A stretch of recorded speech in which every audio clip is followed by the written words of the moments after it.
As we continue week 4, Tyler, it's starting to get kind of crazy here in like injury land, I would say. And it's affecting our lineups even more so, especially because we're getting like weekly updates on players who are out and random injuries taking players out of lineups for like the start right before the start of a game. We saw AJ Brown say he's going to be out for a couple weeks. So players are taking themselves out. We're getting injuries during training, during the practice throughout the week. It's a tough time right now to be a fantasy manager. And the hardest part is that typically it's not just the player, it's like the outlying players that are also affected too. Like new values for players. Some players we move too high, some we probably value a little bit lower. But like we got to talk about it because I think there's a lot of really important injuries that have affected our teams right now.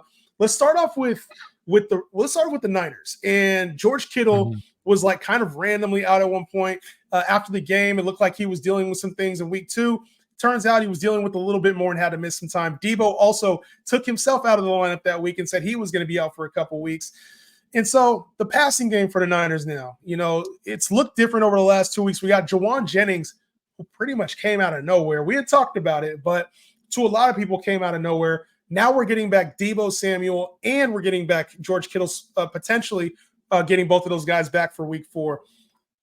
What do you do with this Niners passing attack, man? Brandon Ayuk ain't been there. We got the emergence of Jawan Jennings. How are you assessing this Niners passing attack? Yeah, so if both George Kittle and Debo play this week, for me personally, like I wouldn't drop Jawan Jennings, but I don't feel confident about starting him this week if both those guys are back. But he's somebody that I would continue to hold on to. Brandon Ayuk's been pretty disappointing, but I think if you drafted a Brandon Ayuk, like you have to figure he'd be a little bit disappointing early on just because he wasn't in training camp, Yeah. like actually doing all this stuff. So it's going to take him a little bit to get up to speed. And he's somebody that, like, as long as this offense is able to stay healthy throughout the season, like they'll get rolling. Like it's too good of an offense.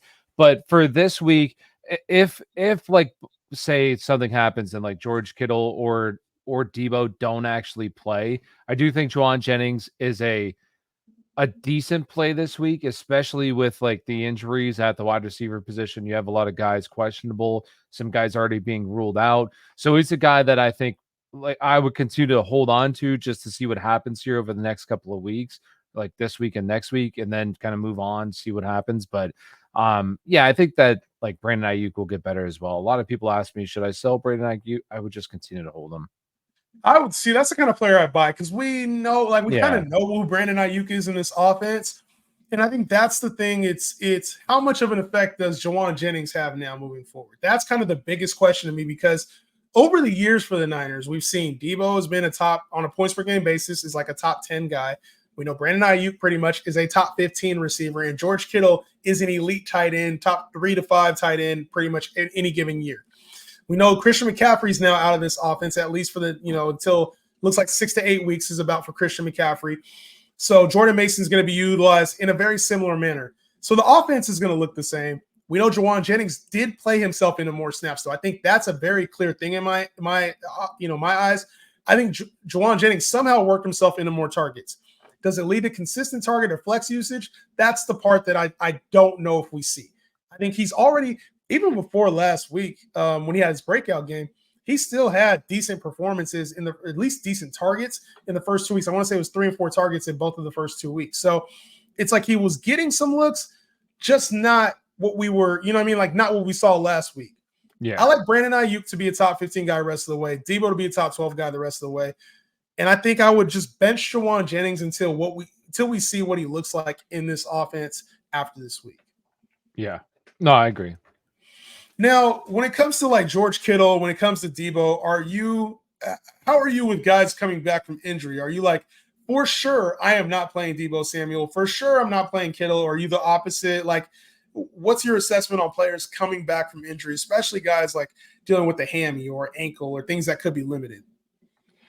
For me personally, like it doesn't matter. I'm okay with taking the risk. It also depends on like who exactly I have, as well to play over those guys. But like if I don't have a guy who, for me, I'm gonna go if Debo does actually play, like Debo is gonna be a top 20 guy for me, like at least a top 24 guy back in the lineup. And I mean it.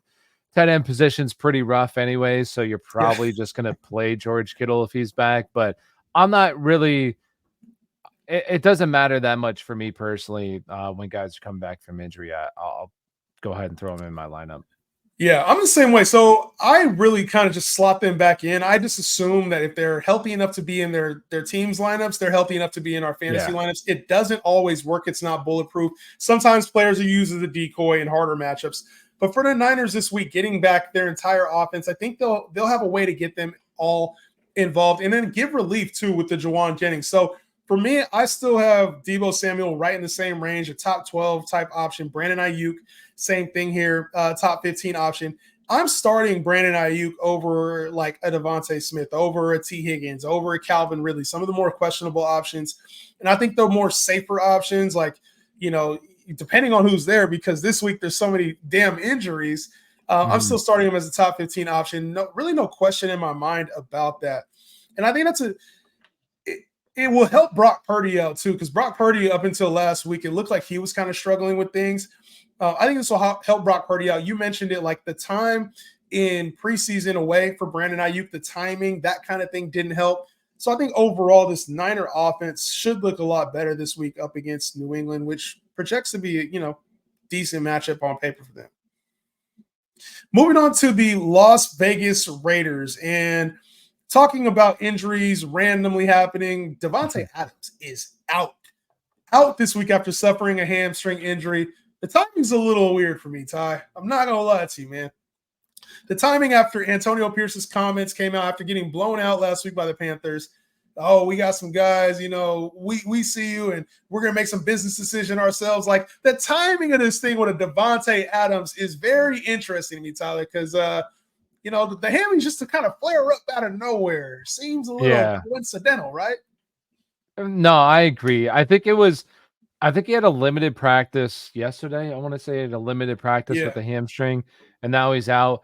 I'm not buying it. Like, and the reason I don't know what the exact numbers are, because I don't know what the cap hit. I didn't really take a look at it. But it just feels like this is a trade. I don't want to say a trade's pending or anything like that, but it's like one of those things you see it in the NBA a lot where guys they'll sit guys out with injuries or whatever because they're potentially going to be moved. They don't want them to get hurt. I feel like this could be a thing. Like Davante Adams doesn't want to be like, this is the part of the career for Davante Adams where he's probably just looking to try to win. This team is not good. This is not a good football team. So for me personally, like with him being out, I think it's just really interesting. I think the timing, like you said, is really fishy. It smells weird here. And I think that it's something that's bigger here. Now, where I would be concerned, though, is like, what if this happens for multiple weeks now? And it's kind of like Davante Adams isn't really happy with what's going on. I think that there's a lot of pieces here. And it's just something for me. It doesn't smell right. I don't like this. Something is up here. And it's concerning not just for this week, but like moving forward. I mean, I think at best we don't see Davante Adams for another week and a half. They play Denver next week too, so a matchup against Patrick Surtain is probably not on the agenda for him next week. But we knew his frustration last year, and we see the losing happening again for the Raiders. The losing kind of energy is there, especially when you get Antonio Pierce coming out. It feels like he's almost lost the locker room, and to have two coaches back-to-back years probably get fired or canned at some point does not bode well for a receiver who's one of the best, if not the best in the game in his prime still. I think this is the tail end of Davante Adams' prime. And it's not like, he can't go out there and perform. We know he can still he had 9 catches in week 2. So it's not like he's washed or that he's a bad player. It's just a terrible situation. And imagine what he has to go through knowing that they went through this offseason thinking like, yo, we're going to get you a quarterback upgrade. We are going to go get Gardner Minshew, the mustache. Like, we going to go get you a guy. Yeah. And they're talking about benching him now for Aiden O'Connell, the guy who we finished with the season last year. And it's like, what does he have to play for right now? The reason he came to Vegas is gone. Derek Carr is out of there. Like, to me, I have a lot of concerns about Davante Adams in Las Vegas. Now, he gets moved. That's a whole different story. So some people are saying the Jets. I think that would be, it'd be nice. It'd be nice. but I feel like it'd be like kind of the same thing, like two of the same player, like Yeah. Davante and Garrett. They're kind of like, they're both dominant receivers. And Who would once be the again, one like, there? Like if I he don't went to know the what Jets, one. I don't know. I think that'd be tough. Like, honestly, I think it'd be, I don't know. I don't know who'd be the one. I think that you'll just have like a mix. One week it's one guy, next week it's another guy. But like this is all speculation. I Yeah. don't know what the numbers got to match up. I don't know exactly what his cap hit is, what kind of money, would stay with the team, would go with the team. So it's a lot of speculation, but it's something that if I had Davante Adams right now, I just you can't. I don't think you can really move him. You gotta hope for better days. You Yeah, do. you You just gotta gotta hope hope something that like changes. this situation just works itself out soon. You got to hope for that. But if you have other players from this Raiders team, I think it's kind of intriguing time right now, especially if he's out. It's a hamstring. So if he's out for a week or two, he's an older player. We're probably going to see 2 weeks without Davante Adams. Now, Jacoby Myers is now an intriguing play. He's been a flex-worthy type play most weeks. And I think he will be firmly on the wide receiver 3 radar heading into this week. Trey Tucker is also another name here that could have a little bit of extra value. We saw him kind of have a breakout game this last week. And I think, Gardner Minshew trusts him in this offense, and the team likes him. He was force-fed down the stretch even last season. So if you have Trey Tucker out in your leagues right now, I think this is a good speculative ad in your deeper leagues, your 12 team with like 3 receivers and a flex, especially with bye weeks coming up. And Jacoby Myers, in my opinion, Tyler, I don't know if you're there, he's going to be a weekly wide receiver 2 or 3. Yeah, the thing with Jacoby Myers is like even last year there was moments that in the beginning of the year, I want to say he started off pretty well. I don't know how he finished, but he's just been this wide receiver that has commanded targets at a decently high rate. Last week he had 9 targets, both in him, Trey Tucker as well, and that's why it's like the business decision things were made. Like both those guys led the team, so. But I mean, it's nice to see with Trey Tucker. I don't know if like this is going to become a continuous thing with him, but yeah, these are 2 guys that, with how like the situation's kind of playing out. I mean, Jacoby Myers probably rostered in a lot of leagues. I'd imagine it's got to be a high roster, but Trey Tucker is somebody who, if you're looking for what, like, say you had Chris Olave, now he's kind of possibly going to miss this week, and you had Cooper Kupp or somebody else like that, so you're kind of hurting at the wide receiver position. He's somebody that I would just add at the end of my bench and kind of just see what this week plays out, and if he sees a lot of targets again, has another good week, hey, maybe you could ride with him here for a while. He's thought as more of a deep threat that Trey Yeah. Tucker is. And obviously, this is a guy that probably will be inconsistent as a flex option, but he does offer a little bit of upside if he's the number 2 receiver. I think the biggest plus here is that we saw Brock Bowers immediately come in, step in, and be valuable. He will continue to be valuable. So think of Brock Bowers, at least for the time being, while Davante Adams is out, as a top 3 to 5 tight end, almost at floor right now. You could probably slot him a little bit higher than that, just given the nature of the injuries at the tight end position. Let's move on to the Saints. You mentioned Chris Olave. Chris Olave picking up an injury here, Tyler, and this is another player, right, in our lineups. Yeah. Like, we're counting on him to be there in a division game against Atlanta, and now there's a possibility that Chris Olave is out. I don't think we have confirmation yet, one way or the other, that Chris Olave is going to be missing this game or in danger of missing this game. But he did. Did he leave practice today? Was he out of practice? Talk to me a little bit about Olave's injury and your thoughts on it. I just saw that it was just he popped up on the injury report. He's considered day-to-day with an injury in practice today. So, yeah, I don't know if he's going to play or not. If he does play, like, I mean, I'd be playing him. But it's like when these guys are added to the injury report and later in the week, like, this is never a good sign. I mean, we saw with AJ Brown, he was added to the injury report, and now it's, I think he's going to play this week, but missed 2 weeks. Like, these are always really frustrating. But at least it's a 1:00 game with Chris Olave. So you'll know, 11:30, we don't got to wait. You'll know if he's going to play or not. So, but this is always like if Chris Olave does miss, I mean, Rashid Shaheed obviously gets a little bit of a boost. But for me personally, like, and I said this when Rashid Shaheed was having his stuff, like, I just don't trust Rashid Shaheed like going forward as like this guy who's going to be a weekly starter for you. He's somebody who maybe, during bye weeks can become like a fill-in kind of guy. But like I just feel like we saw it last week with Derek Carr. Like we know who Derek Carr is. Like Derek Carr is not a guy who's going to score in every single possession. He's a guy who throughout his entire career has been very inconsistent week to week. He's a very average quarterback. And I like the offense coordinator, what's his name Kubiak. again? Kubiak, yes, Clint Kubiak. Can do some things, but at the end of the day, like the players got to go out there and execute. And I just don't think Derek Carr is consistent enough to do that on a regular basis. So, like, and this is also a tough matchup. Well, I know Rashee Rice had a pretty good game, but Yeah. like, this is a tough matchup. Atlanta's defenses look pretty legit to start the season. So we'll see. We'll have to see what happens with Chris Olave, but it's never a good thing. Never a good thing, man. And obviously, an injury this close to Sunday, it doesn't project well for him playing. Now, I think the question is like, obviously, Shaheed is the one guy who I like Shaheed, I think, a little bit more than you do. And I think he's on the wide receiver 3 radar if Chris Olave does miss time. But it's who are the other pieces and how does this thing work out for the Saints? And, Alvin Kamara came into this week banged up a little bit. And that's one of the pieces that I think would see an increase in receptions if he's, obviously I think the expectations he's going to be out there. But he would see an increase in workload.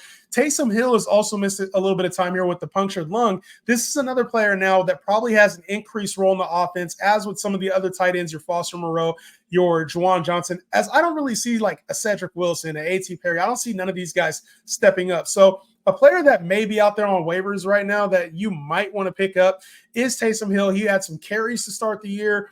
Obviously gets involved in the receiving game. I know week 1 he had a red zone look that just missed. So, like, I think Taysom Hill is a player that you probably could get, especially with tight end being so dire right now, and probably list him as like a top 12 option for this week. I don't love it, and I think there's a lot of inconsistency that comes with Taysom Hill. But with not a whole lot of offensive weapons on this team, I think Taysom Hill may even be worth the stab this week. Yeah. And that's all, once again, if Chris Olave's out, we'll have to see. I mean, Chris Olave ain't been that good anyway. I'm like, what is he? Has he even been a top 30 receiver? Like, and I think know I don't know if he had a touchdown last week. He don't had know what he said, but last week I want to say he had a pretty solid week, or maybe it was the week before. But he's like what you see is I was going through earlier and I was looking at like the target shares and everything, and his target shares it's back up to where it needs to be, and like Rashid Shaheed has fallen down quite a bit. So it has been great, but I do like 28%, 24%. And Shaheed's went from 25, 20, 21%. So it's like kind of dropping. But yeah, like I know it has been great, but I would definitely be playing a lot of it's it. kind of, I mean, that's damn near like a 1A, 1B type thing, more so of a split. Yeah. But like, even still, I think that, we haven't really seen the Saints offense have to have like volume either, So you talk about, what was it, 25%-ish type split. That's like 6 targets a week right now in this offense because A, they were blowing teams out initially, and then B, Philly kind of handled business last week. So I think this thing for the Saints still has to get figured out. Unfortunately for us as fantasy managers, and then, Chris Olave getting hurt just throws another wrench in that shit. We'll figure this thing out as we go. But for now, I think Olave, and if he plays, you're starting him, right? Like, no questions asked. Play him. Yeah. AJ Brown. So popped up. He surprised us a couple weeks ago on Monday Night Football and was like, I'm out. I'll be out for a couple weeks. Sorry, guys. Kind of surprisingly. And then last week in the game, we saw Davante Smith kind of take a really hard hit for his small body.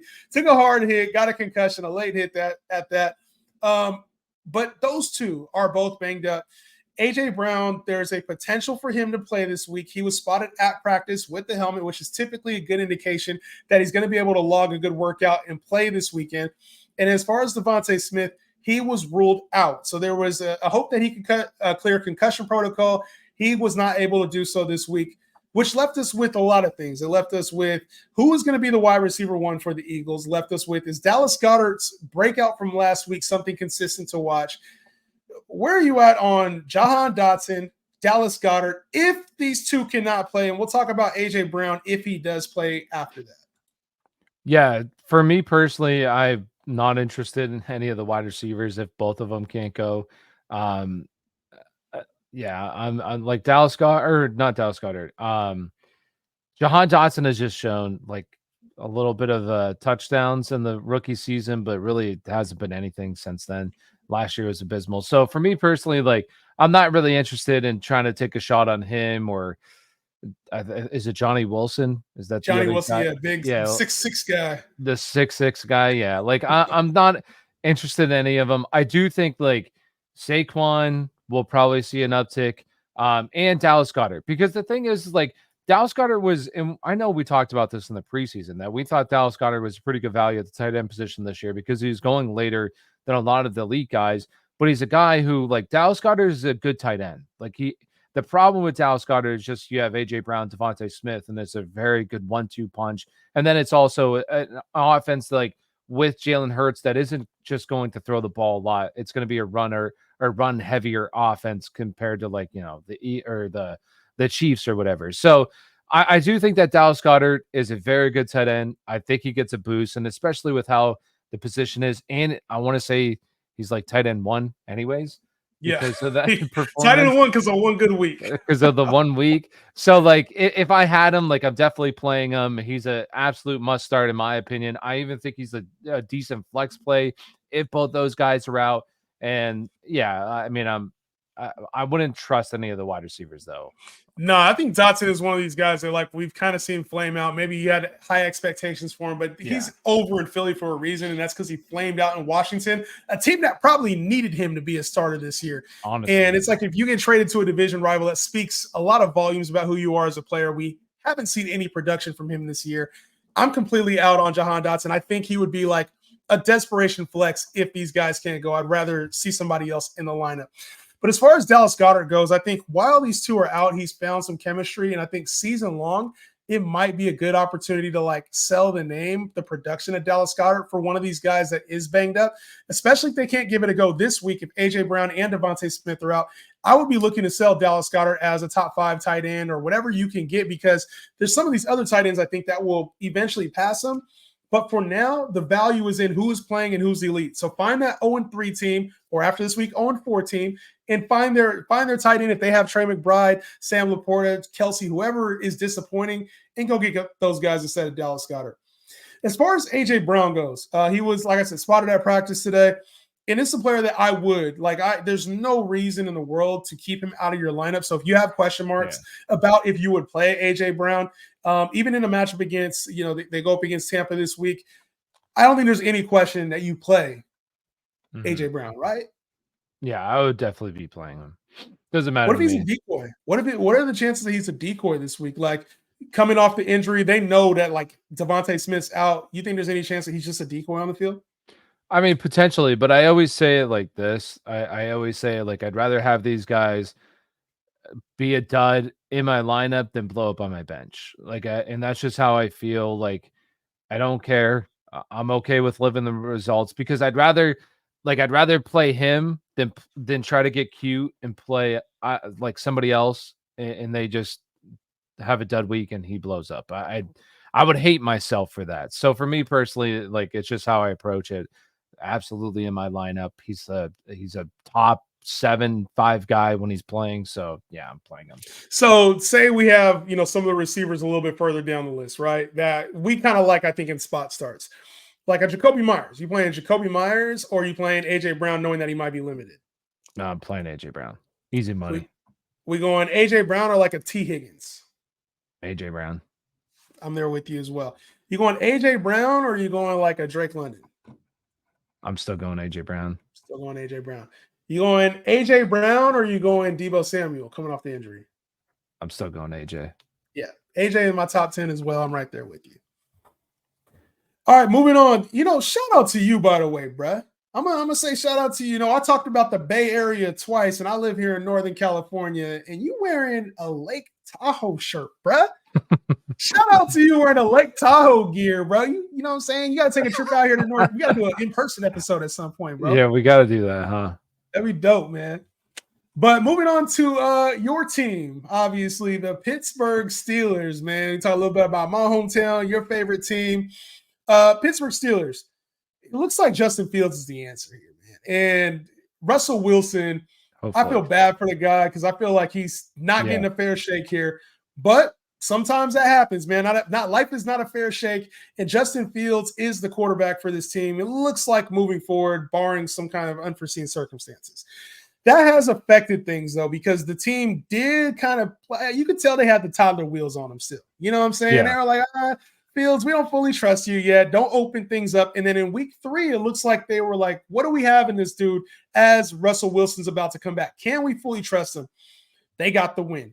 Going up against an Indianapolis Colts team now, I think a lot of people have question marks about Justin Fields' value, right? Like, obviously, Russ is, if he doesn't come back, he's probably going to get moved. Rest of the season outlook, you view him as like a QB2, a guy you would trade, a guy that you would buy. Like, where you at on Justin Fields? I think that he can be. I mean, we've seen it with Justin Fields last year. I want to say in terms of points per game, he was a top 10 quarterback.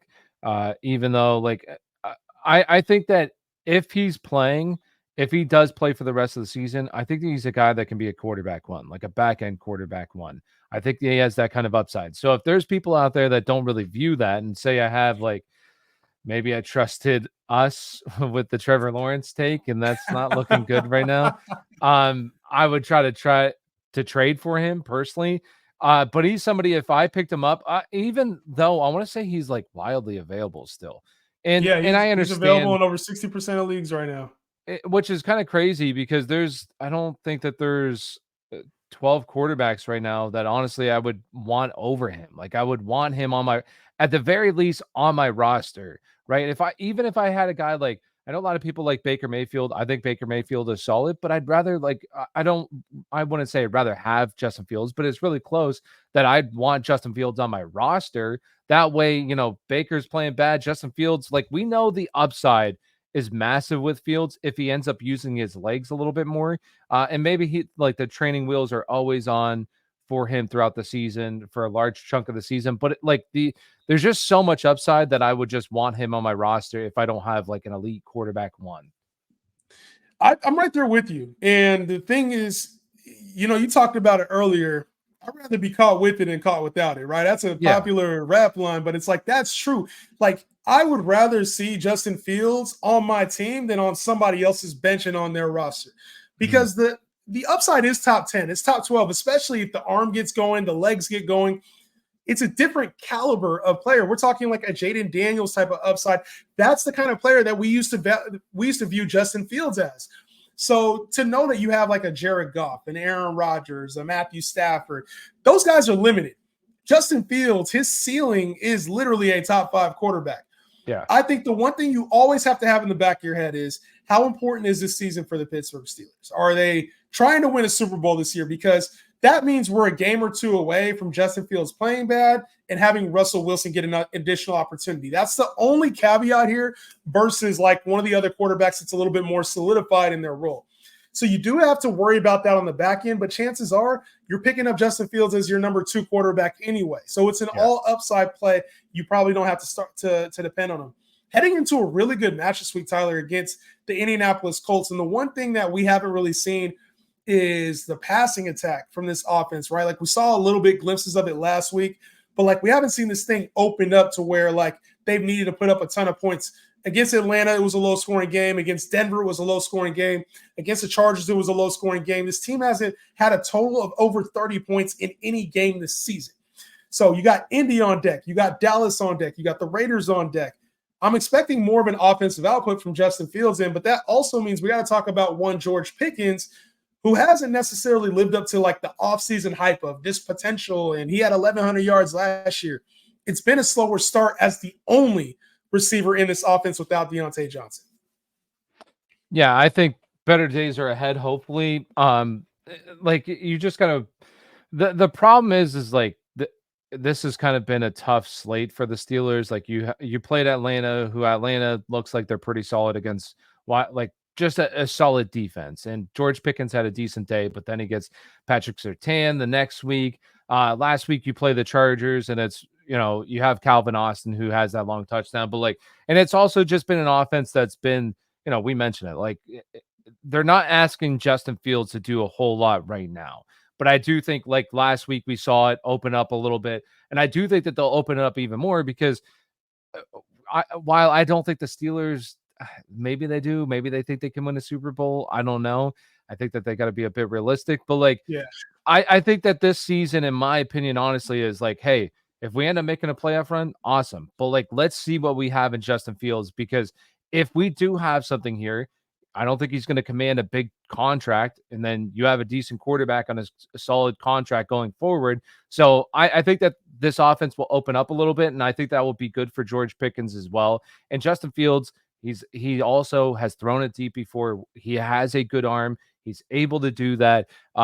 Like George Pickens is the clear number one on this offense as well. You're looking at like the target shares, upper 20s, 30%. Like everything's there for him. It's just, I think this offense still is kind of figuring things out.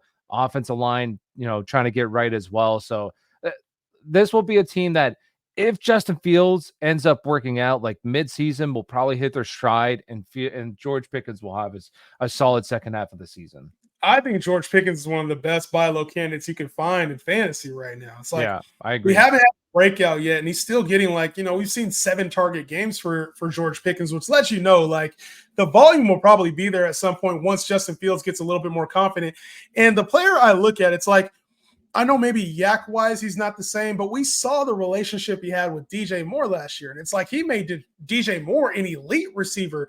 And that's really the guy that kind of that George Pickens profiles to be with a Justin Fields is his DJ Moore. That will be the guy he leans on. So, I mean, Darnell Mooney was a 1,000-yard receiver with Justin Fields. It feels like if you're going to buy George Pickens and you really buy the talent level, or maybe you're looking for upside as your wide receiver 3 position, like, why not go get the guy who's got a decent matchup this week? It might be the last time we see you be able to get George Pickens for less than like a wide receiver 3 value right now. So I would be looking to find that panicked owner, find the person who's stressing out on, man, why did I draft George Pickens, and going to get him in there, especially because Justin Fields has to be better. With this quarterback competition, he has to be better. And if not, it might work out in your favor anyway, because that means we might see Russell Wilson. So yeah.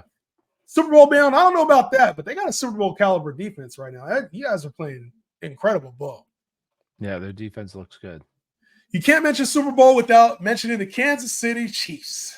And guess what? Isaiah Pacheco on IR. It does not look good. Andy Reid came out. They asked him, I don't know if you saw this, Tyler. They said, what do you think about Isaiah Pacheco in his return? He said, this year or next year? Yeah. Which is not the answer you want to hear. I don't think he's going to be back, like, truly, because he had to get surgery, right? Yeah. He had to get bolts put. I don't think he's honestly going to be back this year. It would be tough to bring him back. Like late season, where it's fantasy playoffs and he's coming back. And does he even actually see a full workload when he comes back? Like, that's kind of the thing, too. I just, it's unfortunate. Yeah, people are like, oh, do I trade for Isaiah Pacheco right now? I'm like, hell no. And nowhere near close to anywhere where his value is. If anything, he's like an add-on. And if you get lucky and he comes back, cool. If people are thinking about trading for him, my gosh, I'd trade him away. Yeah, trade him away. That's the player. If you can get anything for him right now, that's the time to do it. It's very obvious to me that he's not going to be back at least for a considerable amount of time. When you go get a guy like Kareem Hunt, that means we don't believe in this for like a 6 to 8 week thing. That means we need to get somebody who can carry the load just in case. And this is kind of a running back predicament now. We had Carson Steele, who looks like the guy, but the team decided to bring up Kareem Hunt for this week. So we know they signed him for that reason. Pat Mahomes had a lot of positive things to say about Kareem Hunt. You also have Samaje Perine, who had a little bit of work last week. And then the team also brought up Keontae Ingram, who I think is probably going to be out of the plans moving forward. Yeah. So now you got 3 guys: Carson Steele, Samaje Perine, and Kareem Hunt. I think Carson Steele, you can correct me and tell me what you think after this. I think Carson Steele is the guy who probably is going to see somewhere between 12 to 10 carries on a weekly basis, and almost no matter what. And I think we see Samaje Perine kind of lose this pass catching role he's had and develop more into like the third piece in this. And I think we see Kareem Hunt kind of take over some of the workload that he had in Cleveland as more of a backup for now. Maybe some passing game work, maybe some red zone work. No, I agree. The only thing I will say is, like, watching that Dallas game last night, Zeke's clearly like toast. Cooked. Yeah, he's Cooked. cooked. Um, and that's the one thing I will say too is that this team, which could also speak to Clyde Edwards-Helaire, like maybe he's not going to be ready to come back anytime soon. Yeah. Maybe he's still dealing with stuff too. So he's also an interesting piece in this as well. So, but I think that I think when I look at this, I want to believe that Kareem Hunt is probably going to take on a decent amount of work in this offense, but there could also be a situation where, like, yes, this team brought him back because he knows the system, he's comfortable probably here, he knows all these guys, but like it could be a situation with Zeke where like he could just absolutely be cooked. And he doesn't like he's just not efficient. They can't trust him out there because he's just not any good anymore. So I think that he's definitely a guy though, like that should be on all 12 team rosters because if he does look pretty decent, I guarantee you he'll probably eventually, I don't want to say overtake Carson Steele, No, but you're on it. I think you're on it. like we'll see a good workload going forward on one of the best, like one of the best offense in the league. So he's somebody like I still think that these three guys should be rostered if you're able to just hold them for this week and kind of see how it plays out. Because the other thing with Samaje Perine too is I will say this: like he's still new to this team. It's still Yeah. like he's still a new piece here. I don't think that'll ever overtake anybody like and be the guy.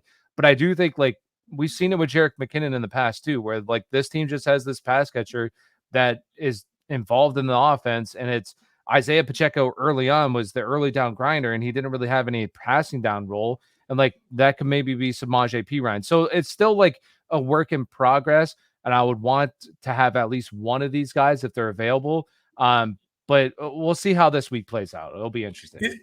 It really could be like a frustrating situation because there's going to be a Yeah. point where I think people are like, finally, we trust it back, and then somebody else is going to like take over a little bit more. So I think the way I would play this is like if I was looking for a safe flex option, it's Carson Steele right now. I think he's the safest guy out of this entire backfield and has probably the most guaranteed workload, I would say, over the time that Isaiah Pacheco is either out for limited time or for the rest of the season.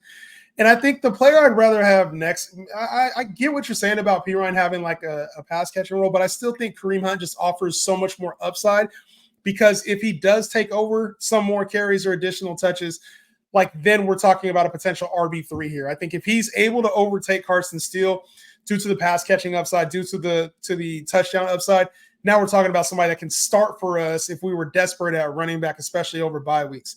The one concern I have about Perine is that like we've never seen him be a 12 to 15 touch guy. And when we have, it's been very subpar results.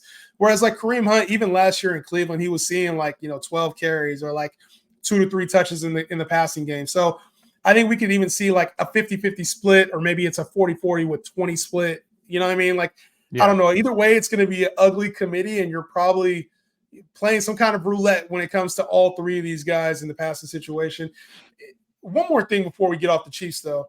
Obviously, with the running backs being kind of a dart throw, we've really seen Rashee Rice take over this receiving core. And Pat Mahomes came out and said, look, we can get him 2,000 yards. The teams are going to defend Travis Kelce the way they are. So some of that kind of feels like a little bit of quarterback speak, like, yo, give us some room to throw to Kelce and get him involved. Are you buying a bounce back at all for Travis Kelce? Do you have him ranked in your top 3 tight ends still? Like, where are you at on Kelce? It's tough, man. Like the only thing that's given me a little bit of hope, right, is just he was phenomenal during the playoffs last year. And I know that there was a little bit of decline, obviously, for the whole season, but like in the playoffs, the dude was eaten. So I don't think he's washed. But like the biggest problem for Kelce, though, is just kind of like the player that Rashee Rice is. Like this is a guy who's he's seen this low. I don't know if it's so much this year, but he's been a low A dot kind of guy. So he's closer to the line of scrimmage. And I just feel like he's kind of eating into what Kelce does best. And he's kind of becoming Patrick Mahomes' like safety valve when that's always been Travis Kelce. And his emergence is like, I don't I don't know. I don't know exactly what it is, or it could just be Kelce being washed. I'm not able to like look at it and be able to say I know exactly what it is, but it is very concerning. Like we're now at 3 weeks and Travis Kelce hasn't done anything. And if it happens again this week, Travis Kelce goes out there like 2 catches, 20 yards. Like, man, this is not good. This isn't good. And There's no other way to put it. no, and one thing I do want to say, because I was going to say this during the running back thing too. I want to make sure I say this real quick.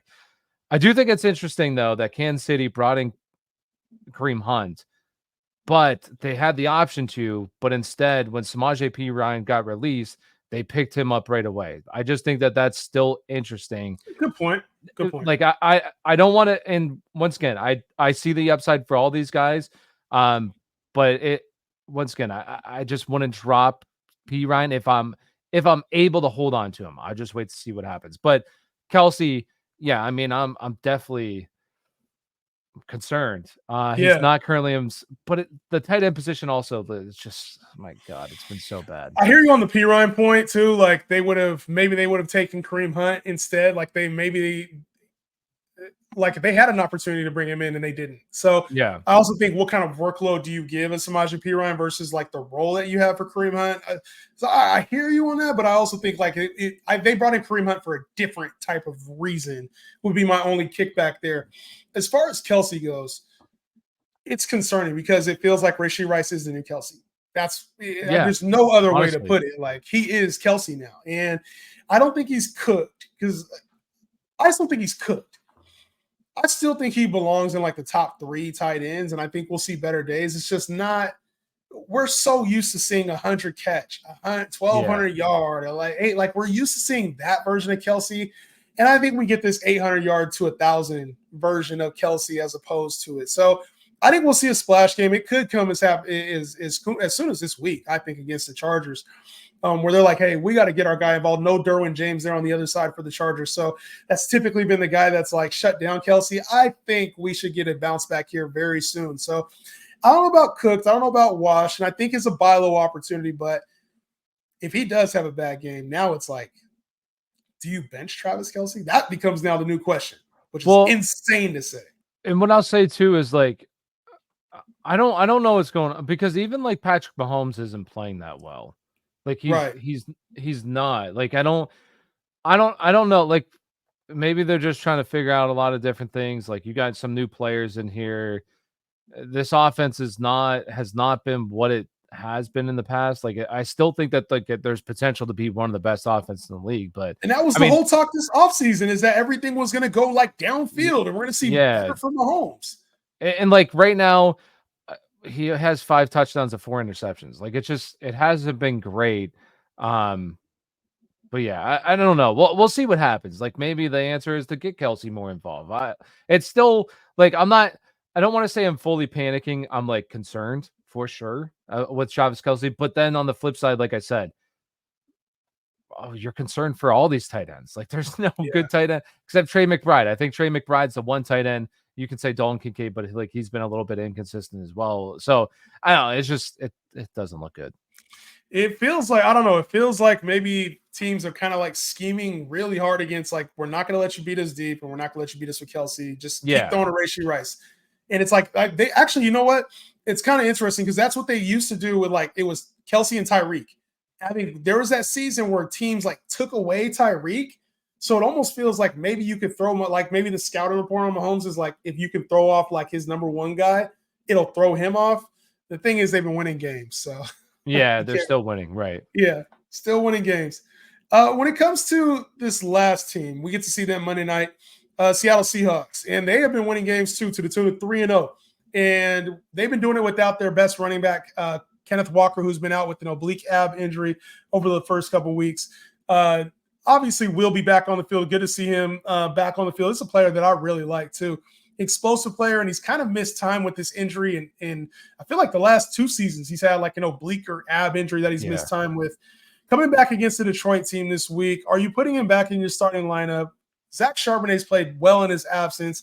It's a tough player to just put back in. When we talked about these receivers, like automatically putting him back in, it's tough to trust Kenneth Walker this week, in my opinion.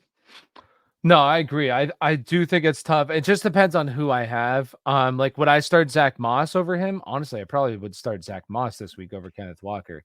So I think it's tough. And the reason being is not only like him coming off the injury, I say I like to play these guys coming off injury, but I do think that there's a little bit here with a potential split more than what it was early in the season, where early in the season, the first game, it was like a honestly 70-30 split, where maybe now this is a 50-50 split with him coming off the injury because you have Zach Charbonnet, who has shown like he's capable of being a guy too. So I think that this could be a potential 50-50 split. And then the other thing too is they're playing Detroit, and Detroit is giving up 8 fantasy points per game right now to the I mean, they just held James They Conner to shut shit 3. down. They do. Like, thankfully, Kyron Williams was able to score a touchdown. Otherwise, he had 54 total yards. And that's even last year. Like, last year, this team was giving up the fewest fantasy points per game to running backs. So it's not like just all of a sudden this year. And they were giving up only 13 fantasy points per game to running backs last year. So if you have a little bit of a committee going and then you have this matchup, it's not somebody I feel very confident with, but once again, running back is very difficult. You may not have a good option, and you may have to play him. So I wouldn't be concerned if he has a dud this week. Just know that it's a tough matchup. I would say this: if you're hurting at running back, like he's not the ideal play, but I think once you start getting past like the top 25, 30 options, you have to play him. Like I'm not playing Chase Brown, Javonte Williams, Braylon Allen. I'm not playing these guys over Kenneth Walker if he gets to start this weekend. I think at worst you're getting a 50-50 split. If he's fully healthy and ready to go, you're probably getting more of a 60-40 type split, which is probably going to be the standard for this week, even with how Zach Charbonnet has played. The one area you have to be concerned about with Kenneth Walker is that he's not like super involved in the passing game. And I think they were trying to get him involved this year. And if he's limited in any form or fashion, now you're missing that big play out of him, which is what we've come to know and love with him over the first few years of his career. So I think I would play Kenneth Walker, definitely dial down expectations. And if you had 2 starting options at your running backs that were even legitimately close to what Kenneth Walker could bring on a weekly basis, do that instead. I'm not starting none of the backups ahead of him, like none of them. Would you? Let me ask you this: would you start Zach Charbonnet or Kenneth Walker? If I had both of them, that's a good one that somebody might have, especially if you drafted him as a handcuff. I think I would still probably go with Kenneth Walker, just because we saw week 1 when both these guys were healthy, he was the guy. But I mean, that's I was trying to look at my rankings as well, and I'm like, would you go with Chuba Hubbard or Kenneth Walker? He's probably in that range for me. Like that's the debatable. Yeah. He's like right there, and I think I would go J.K. Dobbins. Yeah, over him or Kenneth Walker? Kenneth Walker. Would you go with? I guess really, I think the cutoff for me is Ramondre Stevenson. Like I'd rather go with Ramondre. I think Ramondre's up there for me. It would be like I think where you start to get like backup is starting to overplay the starter type guys like Alexander Madison, maybe over like a Zamir White. That's where I'm thinking like Kenneth Walker. I'd rather just play Kenneth Walker in that instance. Najee Harris. I'm playing Najee, especially with no Jalen Warren. Carson Steele or Kenneth Walker. That's like to me like that's where you would about go. Where I'm at. Yeah. And DeAndre Swift. I'm Kenneth Walker all time. What if on DeAndre Swift, bro? I do want to ask you a question with this, like, because I do think that the problem in fantasy football a lot of times is like you hold on to guys for too long, and when you should probably cut them. I think that DeAndre Swift is approaching. I wouldn't cut him yet, but I do think he's approaching borderline cut territory, especially if we see Roschon Johnson like have a larger role in this offense. And the other guy I want to say is honestly Javonte Williams. Like, man, he's been awful. This came as a surprise. I was not thinking it was going to be this bad this early for Javonte. And it's really bad. Like, obviously with these two guys, I would not cut them yet. But at what point would you cut them? Like, if we're sitting here week 6 and they're still not doing anything, are you still holding on to them, or what are you doing? I think with DeAndre Swift, like, I'm going to be honest with you. If he was out there on waivers right now, I wouldn't even pick him up. I would just leave him out there. I'm being dead ass. Like, and if he was on my team, maybe I'm holding out hope that he has 1 or 2 good weeks so I could ship his ass off. Like, I want nothing to do with DeAndre Swift. And it was telling that Roschon Johnson got a lot more work. So, I mean, to me, he's more of a name value that I would be looking to trade than like a commodity if he gets hot. Because even if he gets hot, I don't want anything to do with him on my team. And then, you know, I don't know. When it comes to Javonte Williams, I kind of think like he's a bench for me this week. And I think the only ounce of hope you have is like, does Sean Payton still trust him? Because if not, if we're seeing under 10 carries again, he's a drop. Flat out drop unless he gets traded. Like the only thing you can hope for is like maybe Dallas gets desperate and they're like, fuck, we need a running back, and they ship him off. But like other than that, you got Audric Estime coming back in 2 weeks, supposedly. You already got Tyler Batty out playing him. Like it's ugly for Javonte Williams, bro. Yeah, it doesn't look good. Like the snap, like the touches, just the work that he's putting on the field just doesn't look very good, unfortunately. And it could be this offense, like the offense. I don't know, but and the other thing with Javonte too, which is really interesting, is he's never actually been the guy. Like even in college, he's always been a committee back. Yeah, Like it's he's true. always been in a committee. So Who was he with I at don't know. UNC? He was with somebody else at UNC. Who was it? Is that Carolina Um, with somebody else? he was with, I forget who he was with. I can't think of who it is now. And that's gonna bug me because I think both of them got drafted that Yeah. year. Oh, Michael Carter. He's with Michael Carter. Yeah, Michael wasn't it? Carter. That's who it Yeah, was. Michael Carter was there. That's So yeah, like he's always been in a committee, even dating back to college. So I don't know. It's just interesting because you always obviously like you draft players. Sometimes you may not. Sometimes you may draft players that you didn't want to draft, but you're like, he's fallen. I feel like I gotta take him. But like the players that you draft, obviously you have high hopes, and it's always you don't want to cut them, but sometimes there comes a point where you need to cut them. You need to cut them loose because they're just not producing, and there's players out there that can produce. Buys are coming up. Right now, there's teams that are headed towards 1-3, 0-4. So depending on your record and situation, this is the time to be like, okay, I was wrong on a mid-round guy. I think Yeah. it's acceptable to say that, and situations change, things change. That's why we're doing 2 shows a week, and we can literally continue talking about a whole lot of players, Tyler. But for this one, we're going to call it a wrap, man. Good luck in your week 4 matchups this week. Tyler and I will be back this week to talk a little bit more about what happened in the previous week and talk more buy, sell, and strategy for you guys as well. Until the next one, we will see you guys later. Peace out. Peace.